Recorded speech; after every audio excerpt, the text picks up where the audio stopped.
എന്തുവാടാ ചന്തയിൽ കിടന്നൊരു ശൃംഗാരം? ഒന്നുമില്ല. ഇത് രാമൻകുട്ടി കൊടുത്തേക്കെ. എടാ വണ്ടിയുടെ താക്കോൽ എവിടെ? താക്കോല? ആ സ്വിച്ച്. സ്വിച്ച് താക്കോല ഞാൻ തന്നു. എടാ നിന്നെ വണ്ടിയും വർക്ക്ഷോപ്പിൽ ഏൽപ്പിച്ചിട്ടല്ലോ ഞാൻ ഷാപ്പിലോട്ട് പോയത്. അതെ ആശാനെ, ഞാൻ പണി കഴിഞ്ഞ് താക്കോൽ ഷാപ്പിൽ കൊണ്ട് തന്നില്ലേ? നീ ഷാപ്പിലോട്ട് വന്നിട്ടുമില്ല, താക്കോൽ തന്നിട്ടുമില്ല. ഇതെന്തൊരു കഷ്ടമാണ് എന്റെ ദൈവം. നീ ഷാപ്പിൽ വന്നതിന് സാക്ഷിയുണ്ടോ? പിന്നെന്താ, ഷാപ്പുകാരൻ കൊച്ചുകുട്ടി, നാശരക്കാരൻ പഠിക്കര, ഇവരൊക്കെ കണ്ടതല്ലേ? അല്ല ആശാനെ, താക്കോലില്ലാതെ ആശാൻ എങ്ങനെയാ ഇത്ര ദൂരം വണ്ടി ഓടിച്ചു വന്ന്? ഞാൻ വണ്ടി ഓടിച്ചു. ഒരുപാട് പോക്കിരുത്തം പറയരുത്. ദോണ്ട് കിടക്കും താക്കോല്. ദോണ്ടേ. അയ്യോ, ഞാൻ പിന്നെ അതിനോട് താക്കോൽ ചോദിച്ചേ? അത് എന്നോടാന്ന് ചോദിക്കുന്നത്. എന്നാ അതിനോട് താക്കോൽ ചോദിക്കുന്നില്ല. ഒരു 20 രൂപ എന്റർടൈൻമെന്റ് ടാക്സ്. രാവിലെ ഞാൻ തന്നില്ലേ? അതിന്റെ കെട്ടറം കിട്ടും മണിക്കൂർ പോകുന്നായി. നീ കാശെട്. എനിക്കൊന്ന് പിടിച്ചു നിൽക്കണം.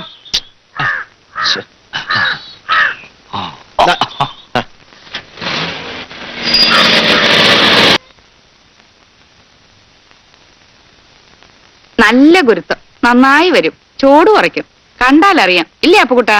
അതെ അതെ, കണ്ടാലറിയാം. എനിക്ക് ആദ്യം കണ്ടപ്പോഴേ തോന്നി.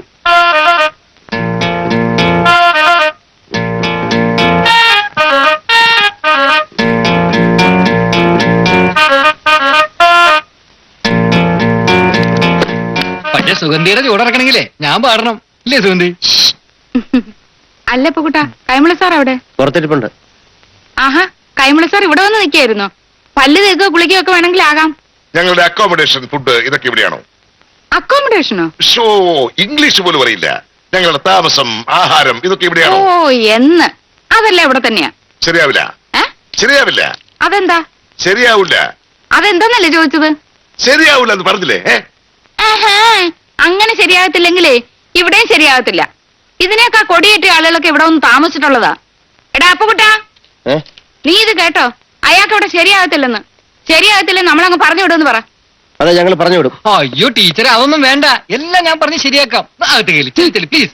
ഒരു കൊമ്പത്ത് ഡാൻസർ വന്നിരിക്കുന്നു. അമ്മാവാ വളക്കുകയാവൂ, ഒടിക്കരുത്. ഇവര് കൈവിട്ടാ നമ്മുടെ ഗതി പെരുവഴിയാ. സഹിക്കുക, അല്ലാതെ ഇപ്പൊ എന്താ ചെയ്യാ? പിടിക്കോ, നോക്കിക്കോ. ഇങ്ങോട്ട് കൊണ്ടുപോകല്ലേ. എന്റെ പുഷ്കരൻ ചേട്ടാ, എന്നെ ഒന്ന് വേഗം വിട്. നേരും അങ്ങ് ഇരുട്ടി. പ്രായമായൊരു കുട്ടികളും അങ്ങ് നേരത്തെ വീട്ടിൽ പോട്ടെ. തങ്കമണിക്ക് ഒറ്റയ്ക്ക് പോകാൻ പേടിയാണെങ്കിൽ മില്ലിൽ അടച്ചിട്ട് ഈ പുഷ്കരൻ ചേട്ടൻ തന്നെ നിന്നെ കിട്ടിക്കൊണ്ടുപോകാൻ.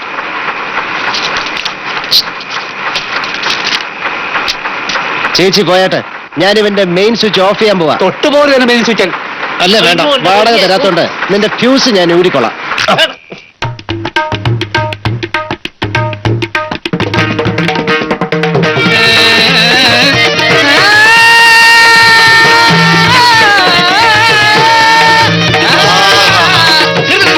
അങ്ങനെയല്ല,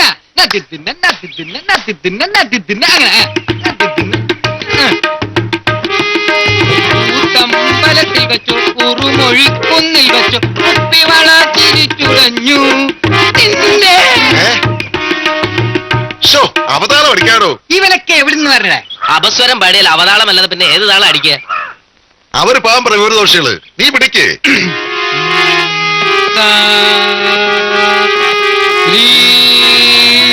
അതെ പിടിക്കേ.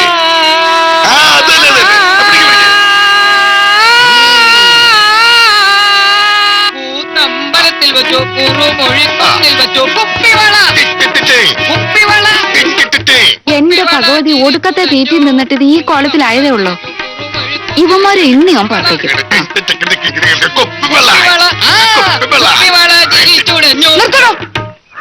അല്ല ഭാവതര, ഇതെന്നെ ഭാവിച്ചോണ്ടാ? ഇതെന്ത് പാട്ട്? ഏത് രാഗം? രാഗം പന്തുവരാളി. പന്തുവരാളി തന്നെ ഞാൻ പന്ത് കെട്ടുന്ന പോലെ തട്ടും. ഈ പാട്ടിന് ആള് പോവും തീർച്ചയാ. ശുദ്ധ കലയ്ക്ക് ഈ നാട്ടിൽ ഒരു വിലയില്ല അമ്മാവ്. ഓ, ഒരു ശുദ്ധ കൊല. കഴിഞ്ഞ ബാലയ്ക്ക് ആ അപ്പുകുട്ടിന് 1 മണിക്കൂറിന്റെ 8 പാട്ടല്ലേ ചിട്ടപ്പെടുത്തിയത്? അതും നല്ല ഒന്നാന്തര പാട്ട്.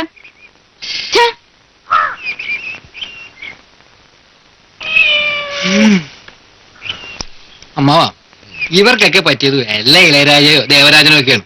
നമ്മളെപ്പോലുള്ള ശുദ്ധ കലാകാരന്മാർക്ക് ഇവിടെ ഒരു സ്ഥാനമില്ല. ശരിയാ. നമുക്ക് ഇതൊക്കെ വലിയ വളക്കേയാവുള്ളൂ, ഒടിക്കരുത്. നമ്മളിത് ഏതായാലും ചെയ്യാവുന്നേറ്റു. നമുക്കിതൊക്കെ വൃത്തിയായിട്ട് ചെയ്യാം. ശരിയല്ലേ? ആ നമുക്ക് സ്വരം ഒന്ന് മാറ്റി ആ പിടിക്കാം. നീ മധ്യമത്തിൽ പിടിച്ചേ. മദ്യമോ? ആ പിടിക്കട്ടെ. ധൈര്യമായിട്ട് പിടിടാ. എടി കൊച്ചേ, ഞാൻ മുഖസ്തുതി പറയാണെന്ന് വിചാരിക്കരുത്. നിന്റെ അമ്മ ചെറുക്കം പോക്കാം. എന്താ ടീച്ചർ? അവൻ ആ പാട്ട് കൊളവാക്കിയെന്ന്. ഷോ, നല്ല ഒന്നാന്തരം കവിതയല്ലായിരുന്നു. ആ അയ്യോ, കേട്ടില്ലേ അവന്റെ ഒരു പന്തവരാളി? എനിക്കങ്ങോട്ട് ചൊറിഞ്ഞു കയറുന്നു. ഞാനത് ടീച്ചറിനോട് പറയാനിരിക്കായിരുന്നു. രമണന് സംഗീതമേ അറിയില്ല. അയ്യോടി എന്റെ കൊച്ചേ, അരങ്ങേറ്റത്തിന് എത്ര ദിവസമുണ്ട്? നീ എന്താ ഇത് നേരത്തെ പറയാഞ്ഞേ? ഞാനത് എങ്ങനെ പറയും ടീച്ചർ? അച്ഛൻ. ആഹാ, അച്ഛനോ? എനിക്ക് എന്റെ കാര്യം നോക്കാതിരിക്കാൻ ഒക്കത്തില്ല. സരോജിനി, നീങ്ങ വന്നേ. ടീച്ചർ, ഇങ്ങോട്ട് വരാൻ. ആഹാ, ഞാനിപ്പോ വരാം. അതല്ലേ അയ്യോട്ടോ. നിർത്ത്. ഇത് ഏതവനെ എഴുതിയ പാട്ടാണ്.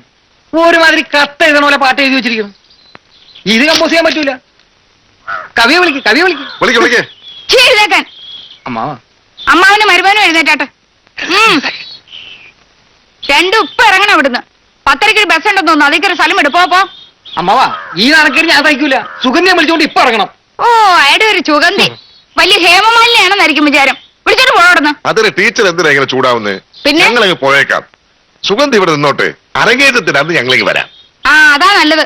തനിക്ക് വിവരമുണ്ട്. ഇവിടെ കൊണ്ടോട്ടെ എന്റെ പാട്ട്. ഓ, ഒരു സംഗീത കോളാമ്പി. തന്റെ ഈ കുന്തോക്കെ എടുത്തിട്ട് വേഗം പോ. അമ്മാവാ, ഇത് നമ്മുടെ പ്രസ്റ്റീജിന്റെ പ്രശ്നമാണ്. എടാ, ഇനി ഇവിടെ നിന്നാൽ എന്റെ മോള് പുറത്താവും. പിന്നെ എന്റെ ഗതി പെരുവഴി. നിന്റെ ഞാനിപ്പോ നല്ല സ്റ്റഡിയായി അല്ലേ ആശാനെ? ഇല്ല, നീ തീരെ ശരിയായിട്ടില്ല. ആയി ആശാനെ. ഇല്ല ആശാനെ. എന്ന് പറഞ്ഞാൽ എങ്ങനെ? ഞാൻ ക്ലച്ച് ഇടുന്നു, റിവേഴ്സിൽ പോകുന്നു, ഗിയർ മാറുന്നു. ഇനിയിപ്പോ എന്താ ശരിയാവാനുള്ള? നീ സ്റ്റഡി ആവാനുണ്ട്. എന്ന് പറഞ്ഞാലേ ആശാന്റെ ഫീസും എന്റർടൈൻമെന്റ് ടാക്സും ഒക്കെ തന്ന് ഞാൻ സ്റ്റഡി ആവുമ്പോഴേക്ക് ഞാൻ കുത്തുവാള എടുക്കും. എടാ, ഒരു തൊഴിലായിട്ട് പഠിക്കുമ്പോൾ ചിലപ്പോ കുത്തുവാള എടുക്കേണ്ടി വരും. എല്ലാം പഠിപ്പിക്കാൻ വരും. Ready?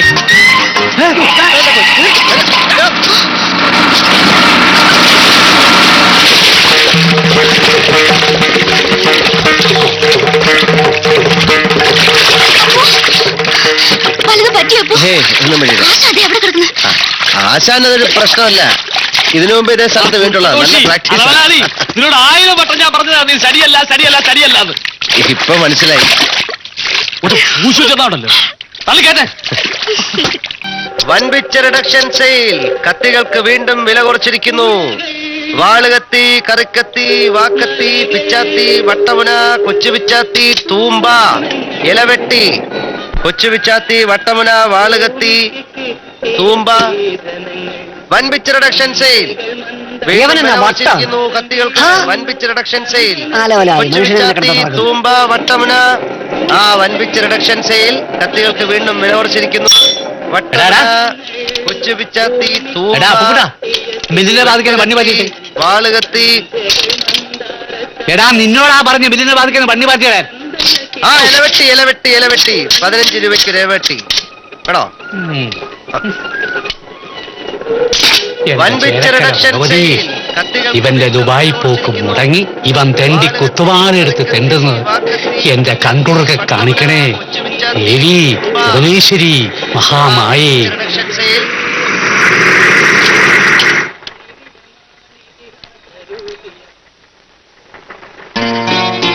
എന്താ സാർ? മംഗലത്ത് ഇറവാടിന്റെ ഫിനാൻഷ്യൽ ഡീറ്റെയിൽസ് എല്ലാം അറിയാമല്ലോ സാറിന്. ഫിക്സഡ് ഡെപ്പോസിറ്റ് മെച്ചൂർ ആവുന്ന തീയതി വരെ. ഇനി എന്റെ പ്രോഗ്രാം കൊണ്ട് എടുത്ത് വല്ല പദ്ധതിയും പ്ലാൻ ചെയ്തിട്ടുണ്ടോ? ഉണ്ടെങ്കിൽ അതൊന്ന് പറയണേ. അവന്റെ ഒരു ദുബായ് പോക്ക്. എന്റെ ഭഗവതി, നീ എന്റെ പ്രാർത്ഥന കേട്ടല്ലോ. കത്തിയെല്ലാം ചുളുവലിക്ക് പോയി. ഇവനിനിയും കുത്തുവാള. ആരാടാ താമരാശനും പുഷ്കരനും? അപ്പോ സുഗന്ധിയെ കാർ കയറ്റുന്നത് നിങ്ങൾ കണ്ടോ? കാറെ കയറ്റുന്ന ഞങ്ങൾ കണ്ടില്ല. പക്ഷെ ചന്ത കാറെ വന്ന് ഇറങ്ങുന്ന ഞങ്ങൾ കണ്ടു. എപ്പോ? സംഭവം നടന്ന ദിവസം സുഗന്ധിയെ കാറിലെത്തി അപ്പുക്കുട്ടൻ അബൂക്കാരെ ചായക്കടയിലേക്ക് കയറി. അപ്പൊ ഞാനും താമരാഷ്ട്രം കൂടെ വരാന്ത ഇരുന്ന് ചായ കുടിക്കുകയായിരുന്നു. അബൂക്കാട് എന്തോ പറഞ്ഞിട്ട് പിന്നെ അവൻ കാറെടുത്തോണ്ട് പോയി. ഒരു സൈസ് മറ്റേ നോട്ടം ഞങ്ങൾ നോക്കിയിട്ട്. മറ്റേ നോട്ടമോ? അതെന്ത് നോട്ടം? ഒരുമാതിരി പേടിപ്പിക്കുന്ന തരത്തില്. എന്നിട്ട് കടയടച്ചേച്ച് ഞാനും ബുക്കനും കൂടെ എന്നും ഒന്നിച്ചാ പോകാറ്. അന്ന് ഞങ്ങൾ ഓരോന്ന് പറഞ്ഞ് നടന്നു വരുമ്പോ എതിരെ അപ്പുക്കുട്ടൻ ഓടിക്കതച്ച് വരുന്ന ഞങ്ങളെ കണ്ട് പരിങ്ങിയിട്ട് ഒറ്റ ഓട്ടം. അതൊരു ഏനക്കേട് പിടിച്ച ഓട്ടമായിരുന്നു. എന്തോ ഏടാകൂടെ ഉണ്ടല്ലോ എന്ന് അപ്പോഴേ ഞങ്ങൾ ഓർത്തു. കുറച്ചു ദൂരം ചെന്നപ്പോ ആശാന്റെ കാറ് കിടക്കുന്നു. ചുറ്റുപാടും നോക്കിയപ്പോ ദാ കിടക്കുന്നു പെണ്ണിന്റെ ശവം. അപ്പു സുഗന്ധിയെ കൂട്ടി നിങ്ങളുടെ ചായക്കട വന്നിരുന്നോ? അവനാ പെങ്കൊച്ചിനെയും കാറേ കയറ്റി ചന്തയിൽ വന്നു എന്നുള്ള നേര് തന്നെയാ. ദുബായി പോണതിന് മുമ്പ് ഗുരുവായൂരൊക്കെ പോയി തൊയ്തേച്ചുള്ള വരവാ. ആ പെണ്ണിനെയും കയറ്റി എന്തിനാടാ ചന്തയിൽ വന്നതെന്ന് ചോദിച്ച് ഞാൻ അവനെ ഭയക്കും പറഞ്ഞു. ആ കൊച്ചിനെ വയലെങ്ങാണ്ട് വെച്ച് കണ്ടതാ. പരിചയമുണ്ടല്ലോ. ബസ് സ്റ്റോപ്പിൽ ഇറക്കാമെന്ന് വിചാരിച്ച് അവൻ കയറ്റിയതാ. പടച്ചോനെ മറന്ന് ഒന്നും പ്രവർത്തിക്കുന്നവനല്ല സാറേ അപ്പുക്കുട്ടൻ. അവന് ഈ കൊല ചെയ്തിട്ടില്ല. പറഞ്ഞു വരുമ്പോ വലിയ തറവാടായിരുന്നു സാറേ. അതൊക്കെ പണ്ട്. കുടുംബ വഴക്കും കേസും ഒക്കെ ആയിട്ട് ഇപ്പൊ കിടപ്പാടം പോലും ഇല്ല. വിവാഹപ്രായമായ പെണ്ണിന് നാടകമൊന്നും ബാലയെന്നും ഒക്കെ പറഞ്ഞ് നാട് തെണ്ടിച്ചത് ഇഷ്ടമുണ്ടായിട്ടല്ല സാറ്, ഗതികേട് കൊണ്ടാ. അവിടെ ഇടയത്തെങ്കിൽ വേറെ 5-6 ഉണ്ട്. വഴി മുട്ടിയത് കൊണ്ടാ ഇറങ്ങി തിരിച്ചത്. സുഗന്ധി മരിച്ചതിന്റെ അടുത്ത ദിവസം സുഗന്ധിയുടെ മുത്തശ്ശിയുടെ, അതായത് നിങ്ങളുടെ അമ്മയുടെയോ ഭാര്യയുടെ അമ്മയുടെയോ മറ്റോ ശ്രാദ്ധം ഉണ്ടായിരുന്നോ? ശ്രാദ്ധമോ? അത്താഴപ്പുഷ്ടിക്കാരാണ് സാറ്. അടുപ്പ് തീ പോകാത്ത വീട്ടിലാണോ ശ്രാദ്ധം? സുഗന്ധിയും അപ്പുക്കുട്ടനും തമ്മിൽ പ്രത്യേകിച്ച് എന്തെങ്കിലും ഉള്ളതായി തോന്നിയിട്ടുണ്ടോ? നാടകക്കാരിയാണെന്ന് വിചാരിച്ച് എന്റെ ബോള് മാനം വിട്ട് കളിക്കുന്നവളല്ല. ഈ നാട്ടിൽ ഞങ്ങൾ ആദ്യം വന്നപ്പോ കണ്ടത് അവനെയാ. അവൻ തന്നെ എന്റെ മകളുടെ കാലിനാവുമെന്ന് ഞാൻ കരുതിയില്ല സാറ്.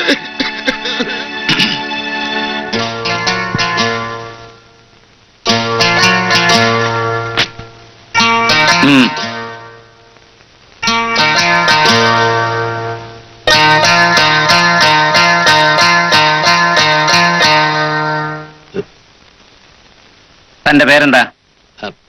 ആശാൻ. ആശാനോ? അപ്പനും അമ്മയിട്ട പേരെന്താ? ചാണ്ടിക്കുഞ്ഞാശാൻ. ചാണ്ടിക്കുഞ്ഞാശാനോ? അതാണോ പള്ളിയിലിട്ട പേര്?